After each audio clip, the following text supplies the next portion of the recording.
ए plus B into bracket square करे तो result आता है A square plus 2ab plus B square. वाह मोदी जी वाह वाह।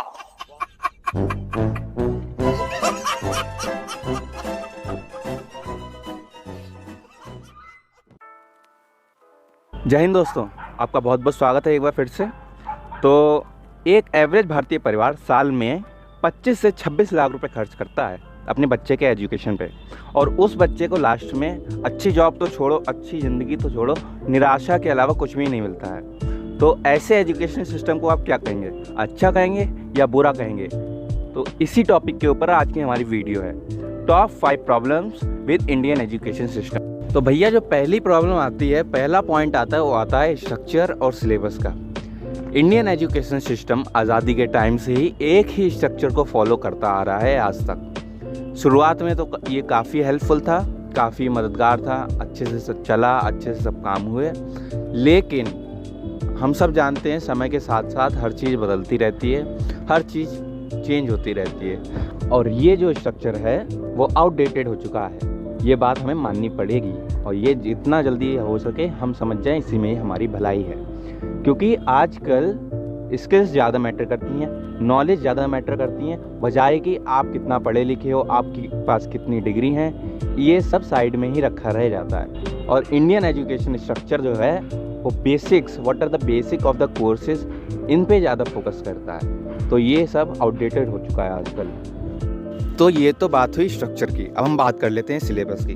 तो हम सब ने 10th क्लास में मैथ पढ़ी है, हम सब जानते हैं कितना बेसिक्स था, कितनी इजी थी। लेकिन जैसे ही 11th में आए, डिफ़िकल्टी लेवल एकदम से बढ़ जाता है, कुछ समझ में नहीं आता क्या हो रहा है क्या नहीं हो रहा है। तो ये चीज़ कमी है एजुकेशन सिस्टम में हमारे।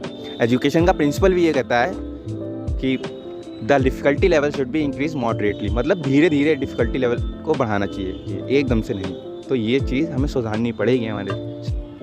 तो हमारा जो दूसरा पॉइंट आता है वो आता है सेम थिंग फॉर एवरीवन, सभी के लिए एक सी चीज़ है। एक फेमस साइंटिस्ट रहे हैं अल्बर्ट आइंस्टाइन, उन्होंने कहा है डोंट जज a fish by its ability to climb a tree.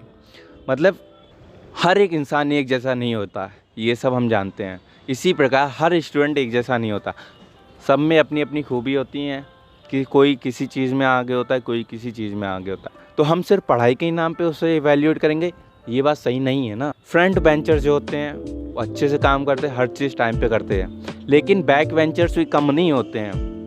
वो करते कुछ नहीं लेकिन लास्ट में कवर अप कर लेते हैं, सब अच्छे से कर लेते हैं मेरी तरह। तो ये चीज़ हमें माननी पड़ेगी, हर स्टूडेंट एक जैसा नहीं होता है। लेकिन हमारा सिस्टम क्या है, हर स्टूडेंट को उनके मार्क्स की बेसिस पे ही इवैल्यूएट करना है, तो ये चीज़ गलत है। तो हमारा जो तीसरा पॉइंट आता है वो आता है रैट रेस एंड कॉम्पिटिशन।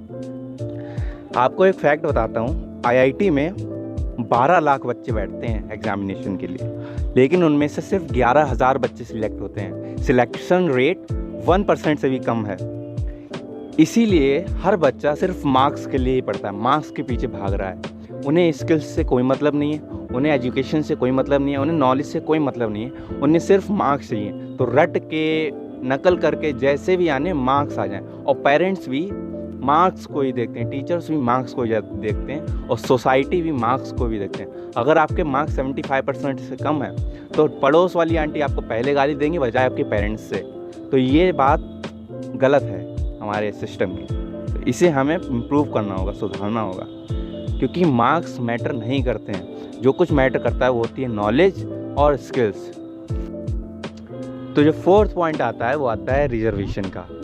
तो इस सब की शुरुआत हुई 1982 में, जब हमारे कॉन्स्टिट्यूशन ने डिसाइड किया कि 50% सीट्स एससी और 7.5% सीट्स फॉर एसटी के लिए रिजर्व रहेंगी, और टाइम के अकॉर्डिंग इन्हें चेंज करा जाएगा, इन्हें बदला जाएगा। तो भैया बढ़िया बात है, हम इसके सपोर्ट में थे।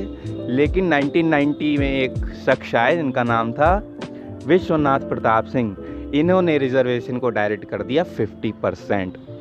तो सिचुएशन क्या है आजकल, अगर आपके मार्क्स 90% हैं और रिजर्वेशन वाले के पास 50% है तो उसको सीट्स मिल जाएगी, लेकिन आपको नहीं मिलेगी। ये टाइम है। हाँ, 2 रिजर्वेशन, लेकिन जिसको ज़रूरत हो, जिसे ज़रूरत नहीं है उससे क्यों दे रहे हो, ये बात गलत है। तो आते हैं हमारे फिफ्थ और लास्ट पॉइंट की तरफ, जो है over commercialisation of Indian education system.